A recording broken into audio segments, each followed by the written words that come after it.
Hello and welcome to Week 8 of the NFL season, and that means Week 8 of the CNBC.com Fantasy Football Weekly. Joining us, as always, are both Pete and Jon Najarian, co-founders of OptionMonster.com. And let's get right to the picks, guys. Pete, we're going to start with you this week. Who do you like to start in this Week 8? So this week, my starter is going to be Ryan Tannehill. This is why I'm going to go with him. Down at Miami last week, he absolutely lit up the skies. Almost 300 yards through the air, 2 touchdowns, 0 interceptions. That's efficiency, that's production, that's exactly what you want out of a fantasy football player. And oh, by the way, he's going up against a Jacksonville defense that is extremely weak. They're going to give up points, they're going to give up yards. I think Ryan Tannehill lights them up. How about you, Jon? Who's your starter this time around? So my starter for Week 8 is going to be Kyle Orton, because this guy's just done nothing but win up there in Buffalo. He helped turn things around. He's doing over 280 yards a game, and he's hitting receivers.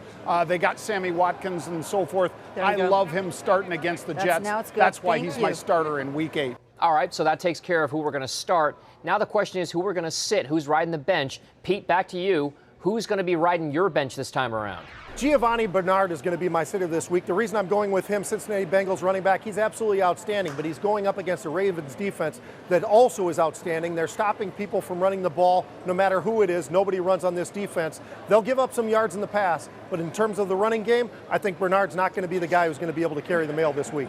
All right, Jon, what about you? Who are you keeping on the bench this time? My sitter this week, this might not surprise you if you've been watching a lot of defense. You know Baltimore's coming back as a big defense, and Andy Dalton's playing him, and he's got nothing but hurt wide receivers. I think that hurts Dalton, so I'm sitting him. All right, so there is the guys that you want to bench. Now let's talk about the under-the-radar picks, the sleeper picks. Pete, who's yours? Denard Robinson's going to be my sleeper. I'm sticking with the same game. This is the Miami-Jacksonville game, but I'll tell you what, on the Jacksonville side of the ball, I like the way this kid's been able to perform. Last week had his biggest week so far. Finally starting to get him involved in the offense. He can run, he can pass, he can catch. And that Miami defense, the linebackers, they're pretty good against the run. They cannot cover against the pass. I think he gets a lot of yards this week. Look for Denard Robinson to light him up. All right, that's a pretty decent pick. Now, what about you, Jon? Who's your sleeper pick this time around? Okay, my sleeper in Week 8 is going to be Doug Baldwin, and the reason is Seattle Seahawks, they got rid of Percy Harvin, sent him out to the Jets. This guy has become a go-to guy for Russell Wilson, so I like him as my sleeper. All right, so there you go. Sitters, starters, and sleepers. Now let's move on to our number of the week. Our big number this week is 22. That's the number of routes that have been run by Kansas City Chiefs tight end Travis Kelce.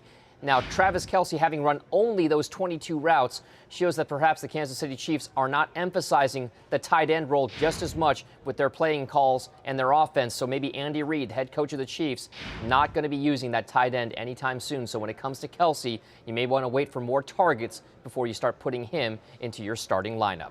That does it for us this week on the CNBC.com Fantasy Football Weekly. Join us again next week where we have more picks. We'll see you then.